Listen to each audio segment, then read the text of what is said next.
Probablemente la discusión sobre la naturaleza mentalista y representacionista del hombre sea la cuestión más importante de todas, pues desde la capacidad volitiva hasta el lenguaje privado y la expresión de dolor se ven afectadas por la postura que tengamos al respecto. Y al mismo tiempo parece que estas posturas afectan a la conclusión que tengamos sobre el mentalismo y el representacionismo. Yo insisto en que, una vez mirado el engranaje mental como insertado en la práctica del mundo y existiendo como comprensión del mismo, pilares de la postura de Wittgenstein se ven desactivados. Por ejemplo, argumentaría yo los dos primeros axiomas de los tres que coloca Wittgenstein como condición para demostrar la posibilidad de existencia del lenguaje privado. El tercero es el más complejo, porque implica que uno solo puede recordar y señalar y caracterizar para sus adentros una sensación y seguir reconociéndola a lo largo del tiempo, lo que ya veremos en su momento. Sin embargo, si aceptamos que el representacionismo implica que una cosa afecta de distinto modo a distintas personas y que una experiencia particular puede verse reforzada, abolida, movida gracias a las prácticas comunitarias sin que por ello sea igual en todos los participantes de esas prácticas, estos dos primeros axiomas se presentan mucho más endebles de lo que a priori puede parecer. Veamos los presupuestos. El primero es el presupuesto ontológico en contra del lenguaje privado, que consiste en afirmar la existencia de entidades que serían mentales, privadas, conocidas y poseídas solo por el hablante.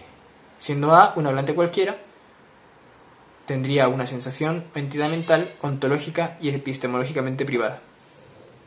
B sería el supuesto epistemológico, que consiste en conjeturar que en la elaboración del lenguaje el hablante reconoce, tiene acceso inmediato a la entidad S, digamos el dolor, y que este reconocimiento es imprescindible en atención al supuesto semántico para poder nombrar la sensación S como S. Y luego está el tercer axioma, que es el del ámbito semántico. Como tener significado implica la capacidad de aplicación reiterada de S, tendrá que poder utilizar reiteradamente S. Debe estar seguro de que el uso de S en el pasado era el mismo uso de S actual. Yo considero, honestamente, que en algunos ejemplos colocados a lo largo del vídeo, como el del doctor y su paciente Serrano, pero sobre todo en el ejemplo del genio maligno, queda patente esta posibilidad. Vamos a exponer lo que dice Wittgenstein sobre el lenguaje privado, que evidentemente deniega. Un hombre puede animarse a sí mismo, darse órdenes, obedecerse, censurarse, castigarse, formularse una pregunta y responderla. Se podría también imaginar incluso hombres que hablasen solo en monólogo. Acompañarían sus actividades hablando consigo mismos. Pero no es eso lo que quiero decir. Las palabras de ese lenguaje deben referirse a lo que solo puede ser conocido por el hablante, a sus sensaciones inmediatas, privadas. Otro no puede, por tanto, entender ese lenguaje.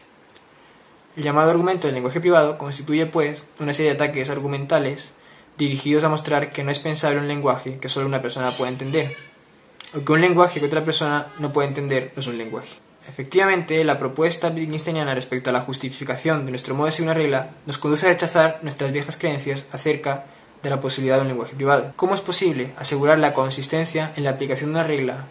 O lo que en este contexto es lo mismo, ¿cómo es posible asegurar la consistencia en el uso de una expresión, si cualquier curso de acción puede hacerse concordar con la regla? Este sería el caso del supuesto usuario de un lenguaje privado. Si varios cursos de acción son compatibles con la misma regla, y si es imposible presentar un hecho sobre el hablante que justifique un rumbo de acción como el correcto en virtud de su comprensión del significado de la regla, tal parece que no hay nada que respalde nuestras acciones regladas. Este es el argumento, que como veremos supone un duro golpe contra el solipsismo semántico y epistemológico.